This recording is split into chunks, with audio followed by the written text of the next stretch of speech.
The night I found out I had $2.3 million sitting in a trust fund I didn't know existed, I was eating leftover pasta out of a Tupperware container in my car because I was too tired to walk back into my apartment. I'm serious. That's exactly how it happened. I'd just finished a 12-hour shift at the hospital. I'm a registered nurse, have been for 6 years, and I was sitting in the parking garage on level 3, fork in hand, staring at a voicemail notification from a number I didn't recognize. Area code 312, Chicago. I almost didn't listen to it. I figured it was a spam call about my car's extended warranty, but something made me press play. It was an attorney. He said my great-aunt Loretta had passed away 3 weeks prior, that she had listed me as the sole beneficiary of her estate, and that if I could please return his call at my earliest convenience, there were documents that required my signature. I sat there for a long time after that. The pasta got cold. I didn't finish it. Here's what you need to understand about Aunt Loretta. I hadn't seen her since I was 9 years old. She was my grandmother's younger sister, never married, no children, and she'd had some kind of falling out with my family before I was old enough to understand what it was about. My mother referred to her as that woman whenever her name came up, which wasn't often. I remembered her as someone with silver hair and paint-stained fingers who'd given me a kaleidoscope for my birthday and told me to always look for the colors other people missed. That was it. That was the entire relationship. And she left me everything. $2.3 million, a paid-off house in Evanston, a small investment portfolio, and a letter, handwritten, 4 pages, that explained, in Aunt Loretta's careful cursive, exactly why. She had watched our family from a distance for years. She knew what I didn't know yet, or maybe what I'd been too afraid to admit to myself, that I was the only one in my family who was truly on my own. No safety net, no handouts. Just me, my nursing license, and a studio apartment with a radiator that clicked all winter. She said she respected that. She said she saw herself in me. She said she hoped the money would give me the freedom to make choices I actually wanted to make, rather than choices I made out of fear. I read that letter probably 40 times in the weeks that followed, and I told absolutely no one. Not my mother. Not my younger brother. Not my sister-in-law, who I actually like, which made keeping the secret from her the hardest part. I told no one. And I want to explain why, because it wasn't about being sneaky. It wasn't about revenge, at least not at first. It was about clarity. My family has a way of making me feel like I'm not quite enough. It's never one big thing. It's 1,000 small things, accumulated over a lifetime, that you don't even notice until one day you're 31 years old and you realize you apologize before you speak in family group chats. My mother has always favored my brother. He's 4 years older than me, works in finance, drives a nice car, and has never once been asked to bring his own folding chair to Thanksgiving, because we didn't realize you were coming. I have been asked that twice. My brother married his wife, Cassidy, about 4 years ago. Cassidy is quiet and kind and has the kind of warmth that makes you feel immediately at ease, which is impressive considering she married into our family. His name is Derek, my brother. He's not evil. He's just absent. Emotionally unavailable in the particular way that people who've always been the favorite tend to be, because they've never had to work for it. My mother, on the other hand, is very present. She will let you know exactly how she feels about everything you do, wear, choose, eat, or say. When I told her I wanted to go to nursing school instead of pre-law like Derek, she said, "I just think you're limiting yourself, sweetheart." When I got my first apartment, instead of moving back home after college, she said she supposed that was very independent of me, in a tone that made it clear independence was not something she valued. When I didn't come home for Easter 2 years ago because I had a double shift, I work in the ICU, we don't exactly get to pick our holidays. She didn't speak to me for 3 weeks. I love her. I want to be clear about that. But loving someone and pretending they treat you well are 2 different things, and for most of my life I'd been doing both simultaneously. So when I found out about the money, my first instinct wasn't excitement. It was protection. Something in me knew that if my family found out, it would change things in ways I couldn't control. So I kept going to work. I kept driving my 6-year-old Civic. I kept buying store-brand groceries and texting my mom back within a reasonable window so she wouldn't assume I was dead. I hired a financial advisor. I set up a meeting with the attorney. I signed the documents quietly in a conference room in downtown Chicago on a Tuesday morning, wearing scrubs because I had to be back at the hospital by noon. And then I waited. I'm not entirely sure what I was waiting for. Maybe I was testing myself, seeing if having money actually changed anything about how I moved through my life. Or maybe, somewhere underneath all of that, I was waiting to see if anyone in my family would show me who they were without knowing what I had. It started small. My mom called me in March asking if I could help cover the cost of a new water heater. Hers had gone out, and she didn't have the money right now, and she knew I was always so good at budgeting. I want you to notice that she didn't ask Derek. She never asks Derek because Derek has a family and a mortgage and a lifestyle that apparently makes him exempt from the category of people who can help mom. I, being single and childless and perpetually available, I wired her $2,200 and didn't think much of it. This was before the money. Or rather, this was the month after the money, and I was still figuring out what the money meant. I said I'd help. She said thank you. That was in March. In April, Derek called me. He almost never calls me. We text occasionally, stiff and polite, like two coworkers who were briefly assigned to the same project years ago. So when his name came up on my phone on a Wednesday night, I actually stared at it for a few seconds before I answered. He needed $4,000.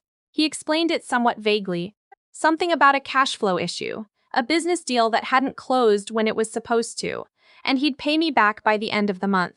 He said it casually, the way people say things when they're used to getting what they ask for. He didn't ask how I was doing first. He said, "Hey, you got any cash you could spot me? Maybe $4,000? Just for a couple weeks." I told him I needed to check what I had available. He said, "Right, of course, no pressure." And then he texted me twice the next morning to follow up. I ended up not sending it. I told him I was sorry, I'd looked at my accounts and I just didn't have it liquid right now. He said, "No worries," in a way that communicated that there were, in fact, worries. He didn't call again for 2 months. In May, my mother called to ask if I could drive 4 hours to help her host a birthday party for Derek's oldest kid. I was scheduled to work that weekend. I offered to send a gift. She said, "I guess that'll have to do. I want you to understand the accumulation here. Because this isn't one incident. This is just the texture of my life. The steady, low-grade background noise of being the person in my family who is assumed to have nothing better to do, nothing more pressing going on, nothing that matters quite as much." And then it was June. My car broke down on a Thursday afternoon while I was driving home from the grocery store. It wasn't dramatic. The check engine light came on, the car started shuddering, and I pulled over on a surface street 3 miles from home. I called my mom first because her house was closer. She didn't answer. I texted her. She texted back 20 minutes later, "I'm getting a massage, can this wait?" It could wait. It was fine. I called a tow truck, but I told Cassidy about it that weekend, just in passing, when we all got together for Derek's birthday dinner. I mentioned it the way you mention small misfortunes. Not complaining, just narrating. My car broke down, cost me $800 in repairs. Such is life. Cassidy looked at me with this expression I've seen her wear a few times, like she's doing a rapid internal calculations about whether to say something or not. And she said, "I'm really sorry, Tess. That's awful timing. Are you okay?" And I don't know why that hit me so hard. It's such a simple question, "Are you okay?" But she was the first person in my family orbit who had asked me that, in that context, and genuinely seemed to want an answer. I said I was fine. She said to let her know if I needed anything. I said I would. I thought about that conversation for days. So here's where I made a decision I'm not sure I'm entirely proud of, but I'm not sure I regret either. I decided to test my family. I want to be really honest about this part, because I've turned it over in my mind many times since, and I still can't neatly categorize it. I wasn't doing it to be cruel. I wasn't doing it because I wanted an excuse to cut people off or justify a decision I'd already made. I did it because I genuinely did not know, after 31 years, what my family would do if I actually needed them. And I needed to know that before I made any decisions about what the next chapter of my life looked like. I called my mother on a Tuesday night and told her I was in trouble. I'd lost my job, I said. Not fired. Laid off, restructuring. The whole unit was being dissolved. It wasn't true. My job was completely stable. But I needed to see what would happen. I told her I had about 6 weeks of savings and I didn't know what I was going to do. She was quiet for a moment. And then she said, "Well, have you thought about moving back home? You could save on rent." I said I appreciated that, but I needed financial help in the interim to cover my bills. Maybe just a loan, something I'd pay back when I got back on my feet. A few $1,000s. She said, "Honey, I just helped you with that water heater situation in March." I didn't correct her. I had helped her with the water heater. But I let it sit there. She said she didn't really have the liquidity right now, things were tight. Maybe I should look into unemployment benefits. She said it kindly, gently even, but she said it. And then she said she had to go because her show was starting. I sat with the phone in my hand for a while after we hung up. Then I called Derek. I told him the same story. Lost my job, 6 weeks of savings, just need a short-term loan to get through while I look for something new. He was quiet for a second and then he said, "Man, that's rough. Have you updated your LinkedIn? I can probably send you some job listings." I said that I appreciated that, but right now I needed help with bills more than job listings. He said, I would, but you know how things are right now. We've got the mortgage, the kids' activities. Cassidy and I are trying to put money away for their college fund. He talked for 4 minutes. I counted. None of it was an answer to my question. When he finally stopped, I said, "So, that's a no," he said. "I'm sorry, Tess, I just can't right now." I said I understood. I didn't call anyone else. I'd gotten what I needed, but then something happened that I didn't plan for. Cassidy texted me the next morning. Just, "Hey, Derek mentioned what's going on. I'm so sorry. Can I call you?" I said yes. She called on her lunch break. She works as an office manager at a pediatric dentist's office. It's not a high-paying job.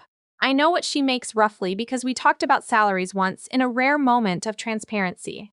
She has 2 kids, a mortgage, a husband who apparently can't spare any help for his own sister.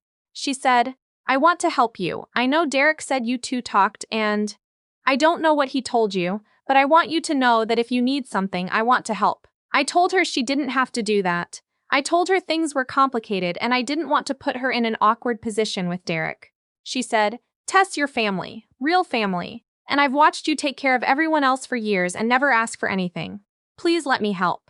She offered me $500, $1,500, which I happen to know is close to what she personally takes home every 2 weeks after taxes, and Derek's share of the mortgage comes out. She offered it to me like it was nothing. She offered it to me the way you offer something when you genuinely don't calculate the cost to yourself first. I didn't take the money. I told her there was something I needed to explain. I asked her if she could meet me in person. She said yes. We met that Saturday at a coffee shop near her office. I told her everything. I watched her face go through about 6 different expressions in the space of 30 seconds. Surprise, confusion, something that looked briefly like hurt. I think she was trying to figure out why I'd kept it from her. Then, slowly, understanding. She said, "So you're okay? You're actually okay?" I said yes. I said I was more than okay. And then I cried a little, which I hadn't expected, but I think I'd been holding the whole thing very tightly for months, and something about finally telling someone cracked it open. Cassidy didn't say a word about Derek. She didn't make excuses for him. She just passed me a napkin and said, "Okay, so what do you want to do now?" That's the question, isn't it? I'd spent a long time thinking about what I'd do with the money in abstract terms. Pay off my student loans, build up savings, maybe travel somewhere. But I hadn't thought concretely about what I wanted my relationships to look like, what I wanted my life to look like, whether the people in it were people I'd chosen or just people I'd inherited. And sitting across from Cassidy in that coffee shop, watching her wait patiently while I got myself together, I started to think a little more clearly. I took the next few weeks slowly. I paid off my student loans, $67,000 gone, in a single transaction that I had to talk myself into believing was real. I set aside a solid emergency fund. I worked with my financial advisor to invest the rest in a way that would actually grow over time. I kept going to work because I like my job. I like taking care of people. I like the particular kind of exhaustion at the end of a good shift, the kind that means something. But I also started making other kinds of decisions. My mother called me in July to ask if I could co-sign on a personal loan she was trying to take out for some home renovations. She'd been denied twice already. She said it would really help her out and she knew I was on her side. I told her gently but clearly that I wasn't in a position to co-sign, that it was a financial risk I wasn't comfortable with. She pushed back. I held the line. She got quiet and said she supposed she'd figure something out. I said I hoped she did. She called me 3 days later, normal, about something else entirely, like the conversation hadn't happened. My mother's version of an apology is amnesia. I'm learning to work with that. With Derek, it was harder. Not because I'm angrier at him. If anything, my feelings toward him are more sad than angry. He missed his chance to show up for his sister, and he doesn't even know what he missed. I've pulled back quietly. I respond to texts. I show up to family things. But I stopped being the person who reaches out first, and I stopped waiting for something from him that I now understand he isn't capable of giving. That's not punishment. It's just reality. But Cassidy, I sat down with Cassidy about 2 months after that coffee shop conversation, and I told her I wanted to do something, and I needed her to let me do it without arguing. She said she wasn't promising anything until she heard it. I knew she'd wanted to go back to school for years. She'd mentioned it once, maybe twice, in passing, a degree in healthcare administration, something she'd looked into before the kids came, and then quietly shelved because there wasn't time, there wasn't money, there wasn't the bandwidth to even think about it. She'd put her own ambitions into a drawer so far back she'd almost forgotten they were there. I told her I wanted to pay for it. Her full tuition, whatever program she chose, for as long as it took. And I wanted her to hear me when I said it wasn't charity. It was me returning something that was overdue. Years of her quiet, consistent kindness. Years of her being the one person in my immediate family orbit who always asked if I was okay and waited for the real answer. She cried. I cried. It was a lot. She argued, of course. She said it was too much, it wasn't right. She didn't want to cause problems with Derek. I told her this was between her and me, and that money in my own accounts was mine to use however I chose. I told her the only condition I had was that she actually use it, that she enroll, actually sign up, actually show up, and not let it sit there out of some misplaced sense of obligation. She enrolled that fall. She's doing it online, 2 classes a semester in the evenings after the kids are in bed. She texts me sometimes late at night after she finishes a paper, and I don't always respond right away because I'm often asleep. But I see the messages in the morning, and they make me feel something I don't have a perfect word for. Like I'm in the right place. Like things are how they're supposed to be. I told my mother about the money in November, at Thanksgiving. I did it quietly after dinner when it was just the 2 of us in the kitchen. I didn't make it dramatic. I didn't lay out a timeline of who did what and when. I just told her that I'd come into some money earlier in the year, that I was financially stable, and that I'd needed some time to figure out what that meant before I told anyone. She stared at me for a long moment, and then she said, "How much?" I told her. Another long moment. She said, "And you didn't tell me." I said, "No." She asked why. And I told her the truth, as gently as I could, that I'd spent a long time feeling like my value to this family was conditional. And I'd needed to understand what things looked like without the money in the equation before I could figure out what I actually wanted. I wasn't accusatory. I wasn't performing anything. I was just honest, maybe for the first time in a long time, in a way that cost me something. She didn't respond the way I expected. She didn't get defensive, or change the subject, or pretend not to hear me. She was quiet for a while, and then she said, in a smaller voice than I was used to from her, "I know I'm hard on you. I know I am. I never thought you'd." She stopped herself. I didn't fill the silence. We're not fixed. My mother and I are a work in progress and probably will be for the rest of our lives. But that conversation was the most honest one we'd had since I was a child, and that counts for something. I'm going to let it count. Aunt Loretta's letter said to look for the colors other people miss. I thought for a long time that she meant the world, beauty, wonder, all of that. But sitting in my new apartment last winter, the good one I finally let myself rent, watching snow come down outside the window, while Cassidy's late-night study texts came in, I thought maybe she meant people. I think she meant look for the people who show up in the ordinary moments, the unremarkable Tuesdays, the parking garage Thursdays. The ones who offer their last $1,500 without calculating it first. Those are the colors worth finding. And I'm 31 years old, finally financially free, still working the ICU because I love it, with a shorter list of people in my life and a longer sense of peace than I've ever had before. I think Aunt Loretta would be okay with that.